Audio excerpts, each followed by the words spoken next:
यहोशू अध्याय 6। इस्राएलियों के कारण यरीको नगर के फाटक बंद कर लिए गए थे। ना तो कोई बाहर जा सकता था, ना कोई अंदर आ सकता था। यहोशू से यहोवा ने कहा, देखो, मैंने उसके राजा और उनकी सेनाओं के साथ यरीको को तुम्हारे अधीन कर दिया है। तुम्हें सब योद्धाओं के साथ एक बार नगर को पूरा घूमना होगा। यह तुम्हें 6 दिन तक करना होगा। संदूक के आगे आगे 7 पुरोहित नरसिंगे लिए हुए होंगे। 7वें दिन तुम्हें नगर के चारों ओर 7 बार घूमना होगा। पुरोहित तुरही फूंकते रहेंगे। जब वे नरसिंगा देर तक फूकेंगे और तुम्हें तुरही का शब्द सुनाई देगा, तब सभी लोग ऊंची आवाज से जय जयकार करेंगे। तब यरीको की दीवार गिर जाएगी और सभी व्यक्ति नगर में सीधे प्रवेश कर पाएंगे। नून के पुत्र यहोशू ने पुरोहितों को बुलाकर उनसे कहा, यहोवा के वाचा के संदूक को उठा लो और आप में से 7 पुरोहित नरसिंगे लिए हुए उसके आगे आगे चले। लोगों से यहोशू ने कहा, चलो आगे बढ़ो, तुम्हें नगर के चारों ओर घूमना है। सैनिक यहोवा के संदूक के आगे आगे चले। यहोशू ने दिए आदेश के मुताबिक नरसिंगे लिए हुए 7 पुरोहित आगे बढ़कर यहोवा के समक्ष नरसिंगे फूंकने लगे और उनके पीछे यहोवा का संदूक था। नरसिंगे फूंकते हुए पुरोहितों के आगे सैनिक बढ़ गए और पीछे पीछे पुरोहित नरसिंगे फूंकते हुए चल रहे थे। यहोशू सैनिकों को यह आदेश दे चुके थे, जब तक मैं तुम्हें जय जयकार करने को ना कहूँ, तब तक तुम में से कोई भी ना तो जय जयकार करना, ना तुम्हारा शब्द सुनाई दे और ना तुम्हारे मुख से कोई भी आवाज निकले। तुम मेरे कहने पर ही जय जयकार करना। इस प्रकार यहोशू ने यहोवा के संदूक को लेकर नगर के चारों ओर घुमाया। फिर वे लौट आए तथा तंबू में रात बिताई। अगले दिन प्रातः यहोशू शीघ्र उठे और पुरोहितों ने यहोवा के संदूक को उठा लिया।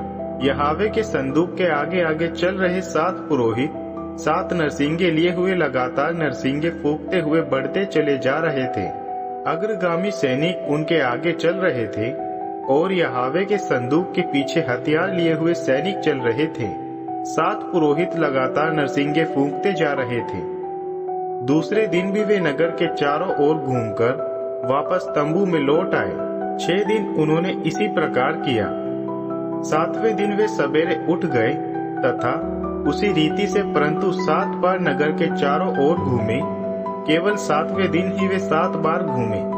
7वीं बार जब पुरोहितों ने नरसिंगे फूंके, तब यहोशू ने लोगों से कहा, जय जयकार करो, क्योंकि यहोवा ने यह नगर हमें दे दिया है। समस्त नगर एवं सभी कुछ जो नगर में है उस पर यहोवा का अधिकार है। केवल राहाब तथा जितने लोग उसके घर में होंगे जीवित रहेंगे, क्योंकि उसने उन दोनों को छिपा रखा था जिनको हमने भेजा था। तुम सब अर्पित की हुई वस्तुओं से दूर रहना, तुम उसका लालच ना करना। ऐसा ना हो कि तुम उनमें से अपने लिए कुछ वस्तु रख लो और इस्राएलियों पर शाप और कष्ट का कारण बन जाओ। सोना, चांदी, कांस्य तथा लोह की सभी वस्तुएं यहोवा के लिए पवित्र है। ये सभी यहोवा के भंडार में रखी जाएंगी। पुरोहितों ने नरसिंगे फूंके और लोगों ने जय जयकार किया और नगर की दीवार गिर गई और लोग नगर में घुस गए और नगर पर हमला किया। नगर की हर एक वस्तु को उन्होंने पूरा नष्ट कर दिया। स्त्री पुरुष, युवा और वृद्ध, बैल, भेड़े तथा गधे सभी तलवार से मार दिए गए।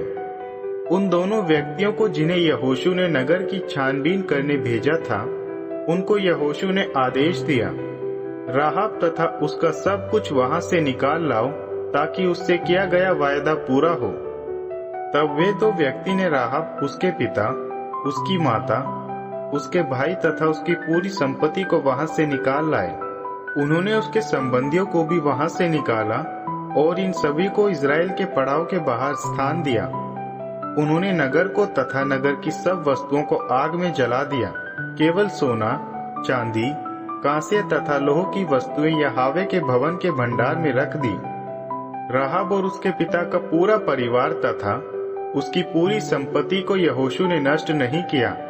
वे आज तक इस्राएल के बीच रह रहे हैं। क्योंकि उसने यहोशू द्वारा यरीको का भेद लेने भेजे गए लोगों को छिपा रखा था। तब यहोशू ने उनसे पवित्र शपथ करके कहा, यहोवा के सम्मुख वह व्यक्ति शापित है जो इस नगर यरीको का फिर से निर्माण करेगा। इसकी नींव रखने के समय वह अपना बड़ा बेटा खो देगा तथा इसके पूरा हो जाने पर छोटा बेटा मर जाएगा। यहोवा यहोशू के साथ थे तथा उनकी प्रशंसा पूरे देश में फैल गई।